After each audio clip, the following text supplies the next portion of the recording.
श्रीमद् भगवद गीता अध्याय 1 अर्जुन विषाद योग श्लोक। एक धृतराष्ट्र उवाच धर्मक्षेत्रे कुरुक्षेत्रे संवेता युयुत्सव मामका पांडवाश्चैव किम कुर्वत संजय। एक धृतराष्ट्र ने कहा, हे संजय, धर्मभूमि कुरुक्षेत्र में युद्ध की इच्छा से एकत्र हुए मेरे पुत्रों और पांडवों ने क्या किया। श्लोक 2 संजय उवाच दृष्ट्वा तु पांडवानीकम व्यूढ़म दुर्योधनस्तदा आचार्यमुपसंगम्य राजा वचनम ब्रवीत आम डोइटो।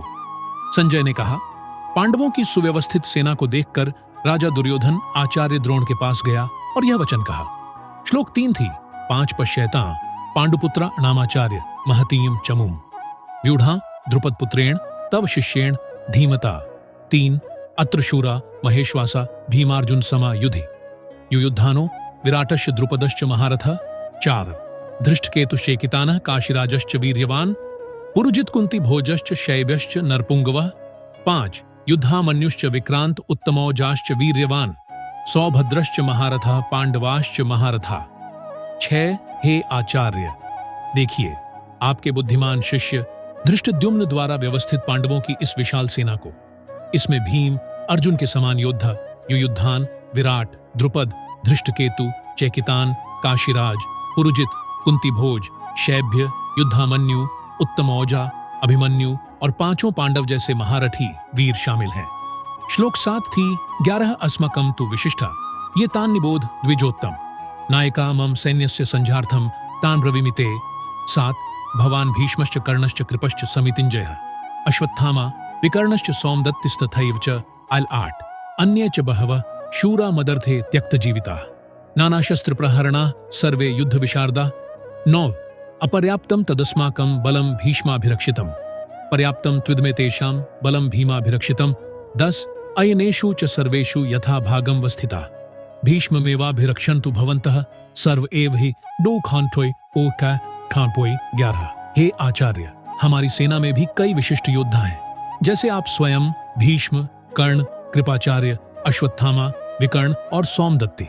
इसके अलावा कई अन्य पराक्रमी योद्धा भी हैं जो मेरे लिए अपने जीवन की आहुति देने को तैयार हैं। हमारी सेना अपर्याप्त असमर्थ है क्योंकि इसकी रक्षा भीष्म कर रहे हैं, जबकि पांडवों की सेना पर्याप्त मजबूत है क्योंकि भीम उसका नेतृत्व कर रहे हैं। सभी योद्धा अपने अपने स्थानों पर स्थित रहें और हमारी सेना की रक्षा करें। कौरवों के वृद्ध पितामह भीष्म ने दुर्योधन को आनंदित करने के लिए सिंह के समान गर्जना की और जोर से अपना शंख बजाया। श्लोक 13 तथा शंखाश्च भैर्यश्च पणवानक गोमुखा सहसैवाभ्यहन्यन्त स शब्दस्तु मूलो भवत। पौनवा 13 शंख भेरी नगाढ़े मृदंग और गोमुख जैसे वाद्ययंत्र एक साथ बजने लगे, जिससे एक भयंकर गर्जना उत्पन्न हुई। श्लोक 14 ततः श्वेतैर्ह यैर्युक्ते महति स्यन्दने स्थितो माधव पांडवश्चैव दिव्यो शंखो प्रदध्मतुः 14 तब श्री कृष्ण और अर्जुन जो सफेद घोड़ों से जुते हुए एक महान रथ पर स्थित थे ने अपने दिव्य शंख बजाए।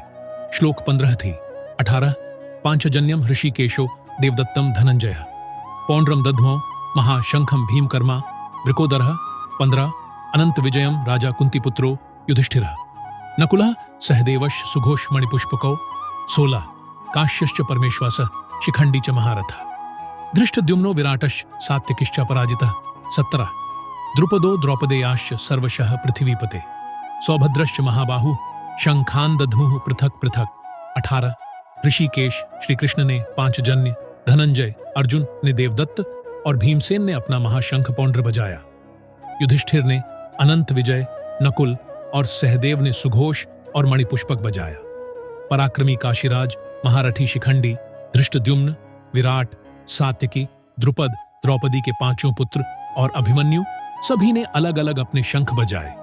श्लोक 19 सघोषो धार्तराष्ट्राणाम हृदयानि व्यधारयत नभश्च पृथिवी चैव तुमुलोभ्यनुनादयन 19 उस महान ध्वनि ने कौरवों के हृदयों को विदीर्ण कर दिया और आकाश तथा पृथ्वी में गूंज उठी।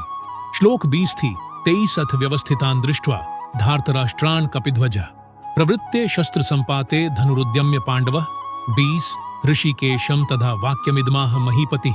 अर्जुन उवाच सेनयोरुभयोर्मध्ये रथम स्थापय मेच्युत 21 यावदेतान् निरीक्षेऽहं योद्धुकामानवस्थितान् कैर्मया सह योद्धव्यमस्मिन् रणसमुद्यमे कलम 22 योत्स्यमानान् वेक्षेऽहं य एतेऽत्र समागता। धार्तराष्ट्रस्य दुर्बुद्धेर्युद्धे प्रिय चिकीर्षवः 23 जब युद्ध आरंभ होने वाला था तब अर्जुन कपिध्वज रथ पर हनुमान ध्वजधारी ने श्री कृष्ण से कहा, हे अच्युत, कृपया मेरे रथ को दोनों सेनाओं के बीच में खड़ा करें ताकि मैं उन योद्धाओं को देख सकूं जिनसे मुझे युद्ध करना है और यह जान सकूं कि युद्ध के लिए कौन कौन खड़े हैं।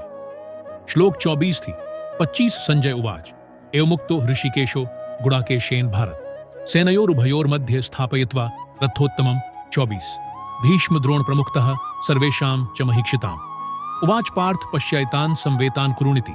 25 अर्जुन के ऐसा कहने पर ऋषिकेश श्री कृष्ण ने उनके उत्तम रथ को भीष्म द्रोण और अन्य महारथियों के सामने खड़ा किया और कहा, हे पार्थ, देखो ये सभी कौरव यहाँ एकत्रित हैं। श्लोक 26 थी। 30 तथा पश्यत स्थितान पार्थ पिता आरारनथ पितामहान आचार्य अन्मातुलान भ्रात आरारन पुत्रान पौत रान सखींस तथा 26 श्वशुरान सुहृदश्चैव सेनयोरुभयोरपि तान समीक्ष्य स कौन्तेय सर्वान् बन्धून् अवस्थितान् 20 से 30 कृपया परयाविष्टो विषीदन्निदं ब्रवीत दृष्ट्वेमं स्वजनं कृष्ण युयुत्सुं समुपस्थितं 28 सीदन्तिमं गात्राणि मुखं च परिशुष्यति वेपथुश्च शरीरे में रोम हर्षश्च जायते 29 गांडीवं स्रंसते हस्तात्वक्चैव परिदह्यते न च शक्नोम्यवस्थातु भ्रमतीव च मे मनः 30 अपने संबंधियों को देखा, पिता, पितामह, गुरु, चाचा, भाइयों, पुत्रों, पौत्रों, मित्रों, श्वशुरों और शुभचिंतकों को। उन्हें देखकर अर्जुन करुणा से भर गए और बोले, हे कृष्ण, अपने ही संबंधियों को युद्ध के लिए खड़ा देखकर मेरा शरीर शिथिल हो गया है, मेरा मुख सूख रहा है, शरीर कांप रहा है और रोमांच हो रहा है। गांडीव धनुष मेरे हाथ से गिर रहा है, मेरी त्वचा जल रही है, मैं खड़ा नहीं रह सकता और मेरा मन चक्कर खा रहा है। श्लोक 31 निमित्तानि च पश्यामि विपरीतानि केशव न च श्रेयोनुपश्यामि हत्वा स्वजन्माहवे 28 हे केशव, मैं अपशकुन देख रहा हूं और अपने ही संबंधियों का वध कर युद्ध में कोई कल्याण नहीं देखता। श्लोक 33 थी। 35 न कांक्षे विजयम कृष्ण न च राज्यम सुखानि च किन्नो राज्येण गोविंद किम भोगैर्जीवितेन वा कौन 33 नो राज्यम भोगाः सुखानि च तैमेव स्थिता युद्धे प्राणान् त्यक्त्वा धनानि च 33 आचार्यः पितरः पुत्रास्तथैव च पितामहाः मातुलः श्वशुराः पौत्राः श्यालाः संबन्धिनस्तथा 123 एतान्न हन्तुमिच्छामि घ्नतोऽपि मधुसूदन अपि त्रैलोक्यराज्यस्य हेतो किन्नु मही कृते 33 हे कृष्ण, न तो मुझे विजय की इच्छा है, न राज्य की, न सुखों की। हम जिनके लिए यह राज्य, सुख और भोग चाहते हैं, वे सभी यहाँ युद्ध में अपने प्राण और धन का त्याग करने के लिए खड़े हैं। गुरुजन, पिता, पुत्र, पितामह, मामा, श्वशुर, पौत्र, साले और अन्य संबंधी, इन सबको मैं मारना नहीं चाहता, भले ही वे मुझे मारने के लिए तत्पर हों। तीनों लोकों के राज्य के लिए भी मैं इन्हें मारना नहीं चाहता, फिर पृथ्वी के लिए तो क्या ही कहूं। श्लोक 33 थी।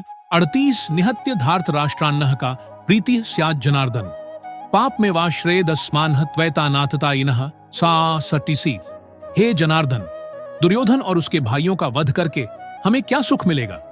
इन आक्रमणकारियों को मारने से हम पर ही पाप लगेगा। इसलिए हे माधव, हमें अपने ही कुटुंब के इन धार्त राष्ट्रों को मारने का अधिकार नहीं है। अपने ही स्वजनों का वध करके हम सुखी कैसे रह सकते हैं? श्लोक 38 थी। 39 यदि ह्येते न पश्यन्ति लोभोपहत चेतसा कुलक्षयकृतं दोषम मित्रद्रोहे च पातकम 40 कथम न झेयमस्माभिः पापादस्मान्निवर्तितुम् कुलक्षयकृतं दोषम प्रपश्यद्भिर्जनार्दन 39 यद्यपि लोभ के कारण इनके चित्त मलिन हो गए हैं और ये लोग कुल के नाश तथा मित्रों से द्रोह करने के दोष को नहीं देख पा रहे हैं, तो भी हे जनार्दन, हम जो इन दोषों को समझते हैं, हमें इस पाप से दूर रहने का विचार क्यों नहीं करना चाहिए? श्लोक 40 थी। 41 कुलक्षये प्रणश्यन्ति कुल धर्मा सनातना धर्मे नष्टे कुलम कृत्स्नम धर्मो भिभवत्युत 40 अधर्माभिभवात् कृष्ण प्रदुष्यन्ति कुलस्त्रियः स्त्रीषु दुष्टासु वार्ष्णेय जायते वर्ण संकरः। 48 कुल के नाश से कुल के सनातन धर्म नष्ट हो जाते हैं। धर्म के नष्ट होने से संपूर्ण कुल में अधर्म फैल जाता है।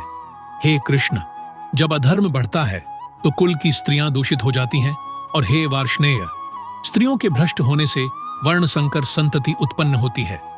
श्लोक 40 थी 43 संकरो नरकायैव कुलघ्नानाम कुलस्य च पतन्ति पितरो येषाम लुप्त पिंडोदकक्रियाः। 40 दोषैरिते कुलघ्नानाम वर्ण संकरकारकै उत्साद्यन्ते जाति धर्मा कुल धर्माश्च शाश्वताः।